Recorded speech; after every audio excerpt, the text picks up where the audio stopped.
Hello and welcome to What the Tech from Boast AI, where we talk with some of the brilliant minds behind new and exciting tech initiatives to learn what it takes to tackle technological uncertainty and eventually change the world. Today, I am pumped to be joined by our buddy Taylor Del Giudice from Quack. Quack is a prospecting platform that makes cold calling easy for sales teams at tech companies. Their platform enables users to call multiple prospects simultaneously, empowering reps to speak to 2 to 3 times more prospects per call block, while syncing seamlessly with leading sales engagement tools.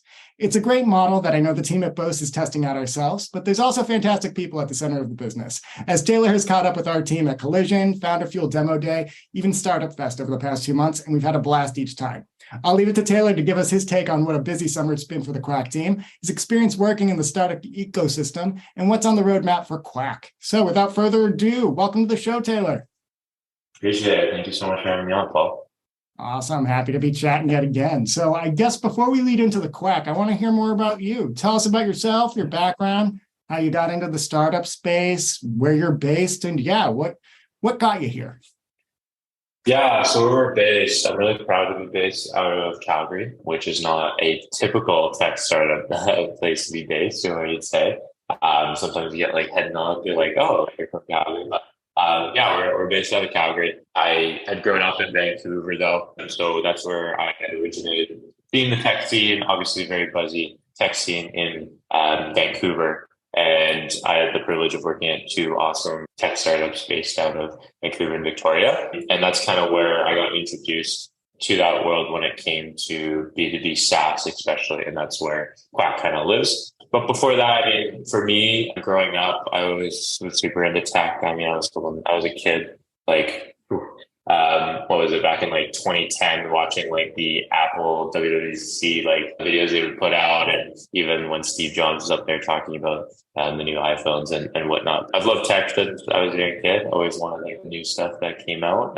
Wasn't always able to get it, but always would love to see it. So that's where kind of things started, and then it spurred into me wanting to work in tech, and now being in tech from my own business standpoint. That's awesome. You brought me back. When you said 2010 was when those Apple like stand-ups were happening. Yeah. Like you, I was watching them back then. I didn't have access to any of it. I think I got my first iPhone maybe 5 years after that, but yeah. Yeah. That's awesome to hear. Now, this is a huge boon for sales teams. Did you have a background in sales? Was that kind of your like inroad into the B2B SaaS space, or was it more just kind of getting involved in those startup communities? Yeah, so I was an SDR at the 2 companies I mentioned where I worked in Vancouver, Victoria. I was an SDR at both of those companies. So sales development representative for people that don't know, those people that are making the cold calls, sending that first initial email, kind of doing that little grunt work, or sometimes, those ones that people say like within the company, like I would never want to do that role. That's the type of role an SDR role is. And so I started there when I first joined into the companies I was working at. And that's where I kind of learned about what is now where Quack lives, which is, like you mentioned, around helping SDR teams cold call more efficiently and be able to talk to more prospects. That's where I learned this big issue within the SDR community and what is needed to be able to help those SDRs. So yeah, I think you hit the nail on the head. It's kind of a job no one really wants to dive in on, but it's also where a lot of folks in the industry get their start too. I mean, that's how you kind of learn how to talk to the people and then learn the problems that eventually you build solutions for. It's a problem we have on the Boast side. We want to do so much, but there's only so many hours in the day.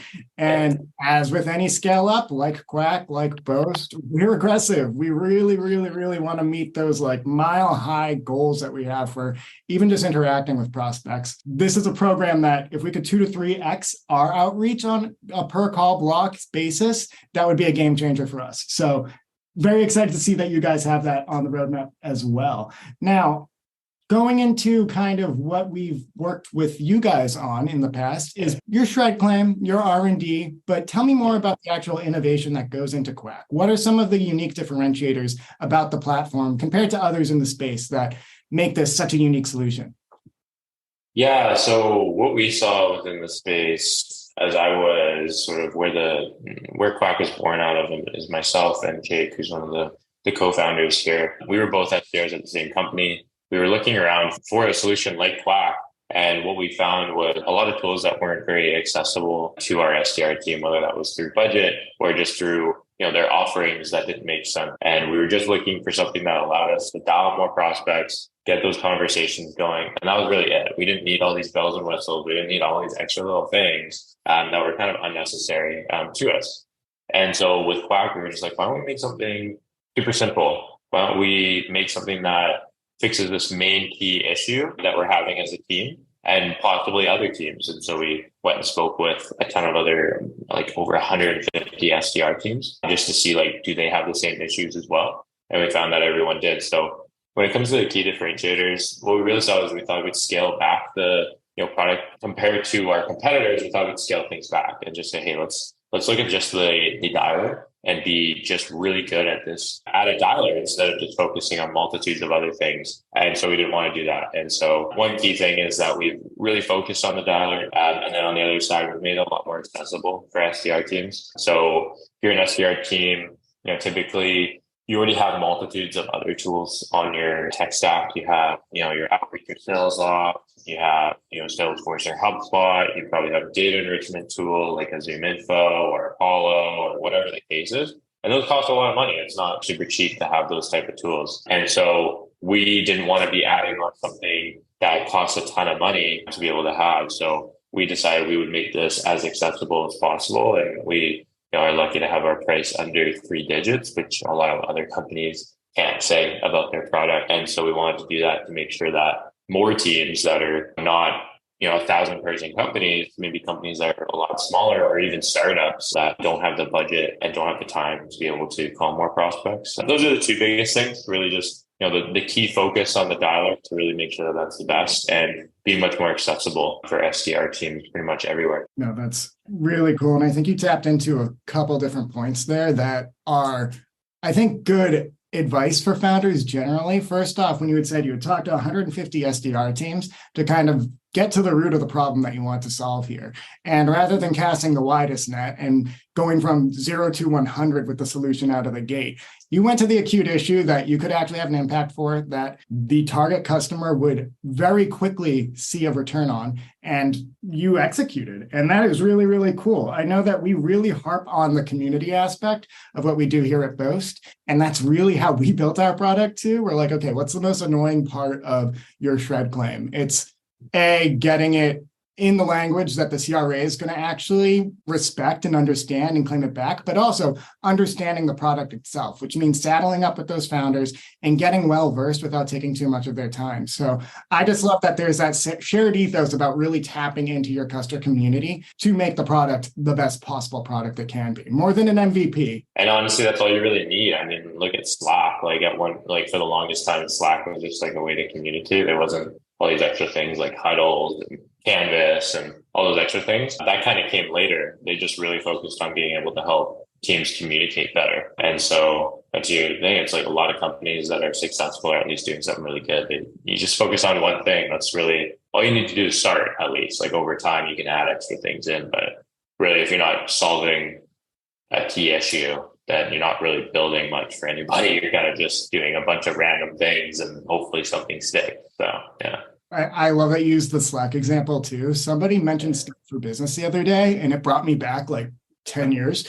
And I was just like, oh yeah, that thing that wasn't really great at any of the many things it promised it would do for me at that point. And today, I mean, every job I've had since has been Slack, because it really zeroed in on what the issue was. And then as they had that runway, when they brought the customers in, then start tackling stuff, but not just add-ons for the sake of add-ons. Bringing it back to kind of the startup community that you work in. I mentioned earlier, we met you guys through FounderFuel. Katie and Lisa were some of our early guests on the podcast. Hopefully I haven't worn out my welcome, but they are an amazing asset and resource in the community. They've connected me with a lot of members of the cohort and their team before. How did you find FounderFuel, or how did they found you? What's kind of that relationship look like today?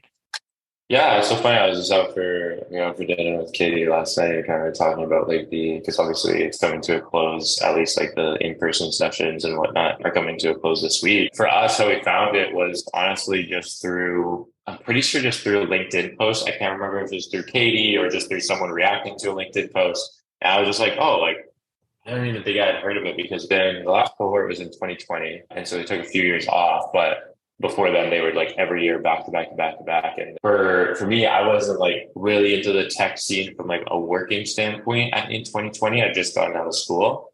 And so I didn't really know about it. And then I came across it, just applied. And we ended up getting into the first interview and then the second. And then we had to come and look around, do the in-person. And, it was really cool just to end up, like, I remember getting the phone call from Katie because we had gotten a phone call the weekend before because they did their choices and let everyone know. They were like in between like a bunch of people. So we weren't even like fully accepted in when a few others had already been. And so we got like a tentative, like when she called me, she was like, it's not good, but it's also not bad. And I was like, okay, well, where are we then?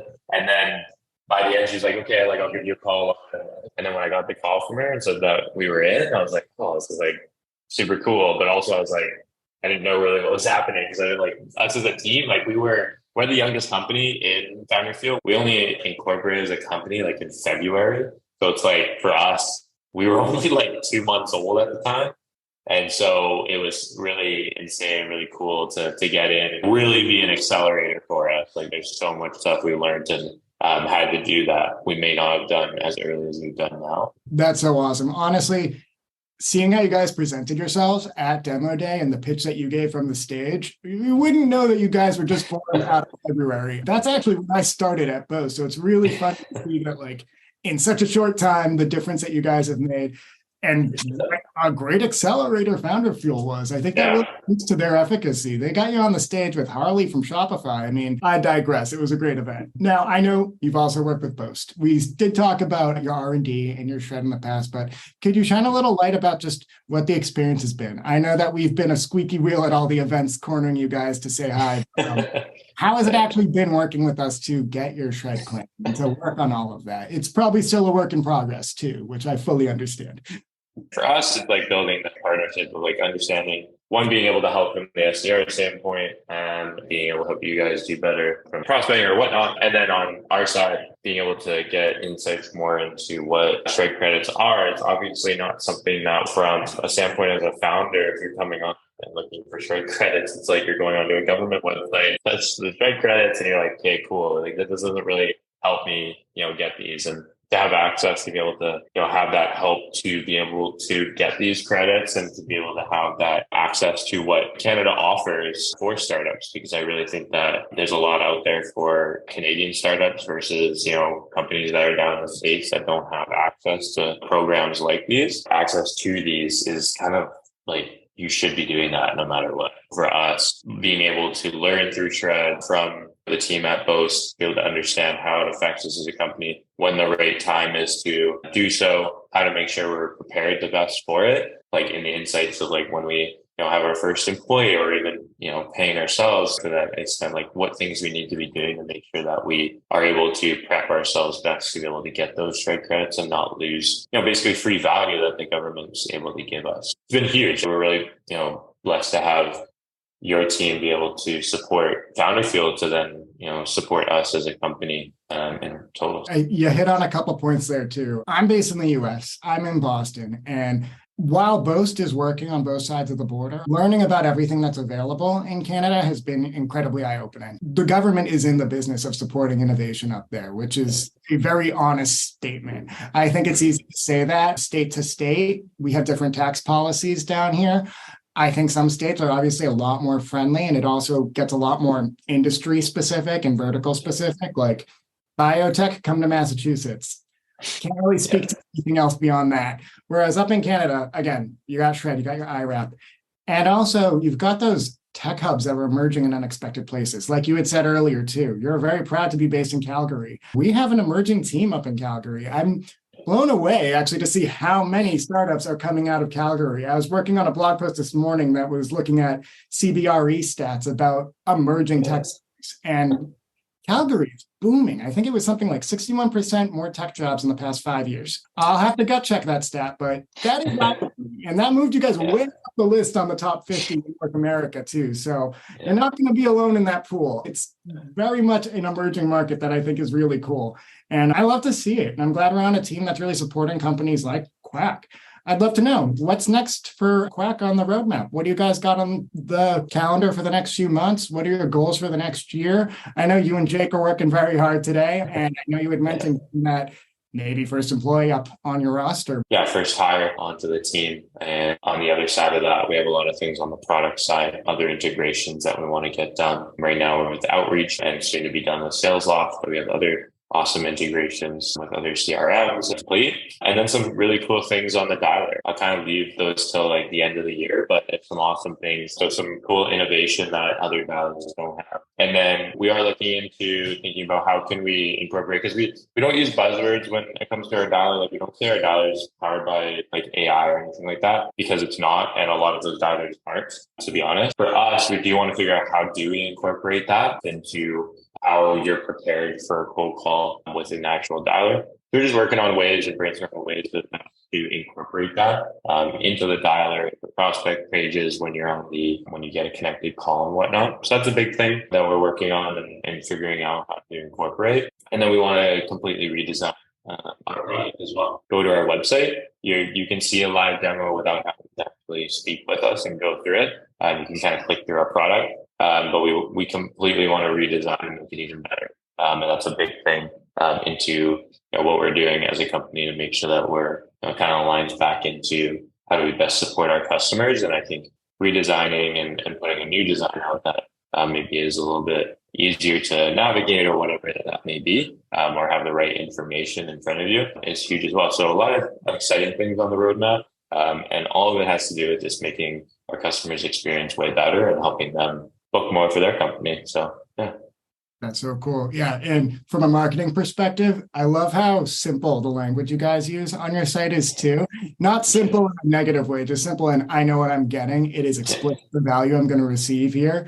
It's just optimized. You guys don't load it up with jargon. You don't overload it with buzzwords. I think we had mentioned too back at Collision, every company had AI either in their prop or they had it in the title, literally almost every company. So it's good to hear that you're being honest about it. It's not that there isn't intelligence in the back end, but you are just getting to the heart of the matter and the solution at hand, not burying it under jargon, which I appreciate. And I think your audience will appreciate too. Your sales guys, you can read, you can smell it. So you know when it's good. That's awesome. So I guess final question before we take off. What's your take on the current state of startups? I guess as one started in 2020, what I guess are the headwinds? What are some advice or maybe strategies you'd suggest to other founders who are also in this scale up growth phase that you guys are in? Yeah. So the one thing that I found, which me and Jake actually found very interesting when we were even at like Collision or talking about the startups is like a lot of them I don't want to say don't think about sales, but I don't think they realize what goes into the sales process and bringing in, executing on your pipe gen and building your customer base. I think a lot of companies, as you're building your product, making sure that you're always talking to your customers or potential customers, getting those people into your pipeline is huge and putting a lot more pressure on that. And I think a lot of companies don't, and they kind of sell to their friends or sell to people they know right away, which is great to get quick wins. But if you're not able to sell someone you've never talked to before, you don't know, I don't think you really know exactly if your product can be sold until then.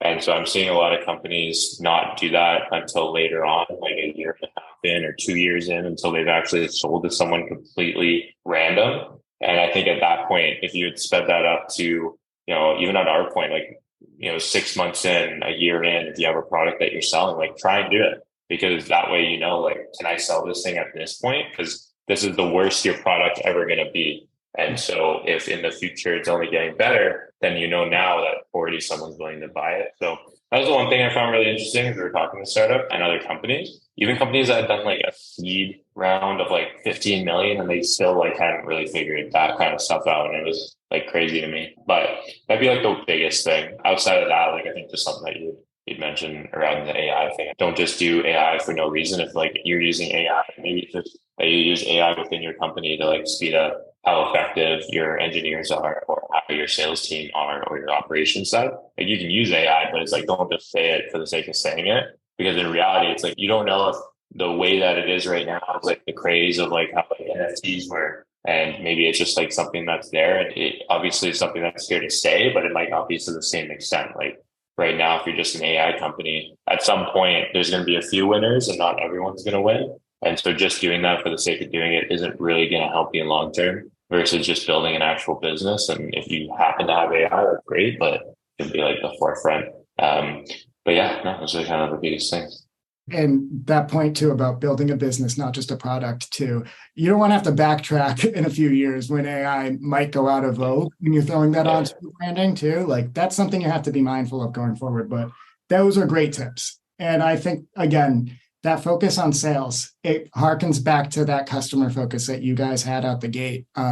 That's how you know what the product should be and where you need to bring it to. So if you don't have that kind of sales mindset from the start, like you said, where are you going to be even after that seed round if you're not actually solving an acute problem that customers are buying, if you can't sell it to a stranger? Taylor, this has been fantastic. It's been great to see you on Zoom. I hope to see you in person again at one of the events I'm sure on our shared calendar coming up. Yeah.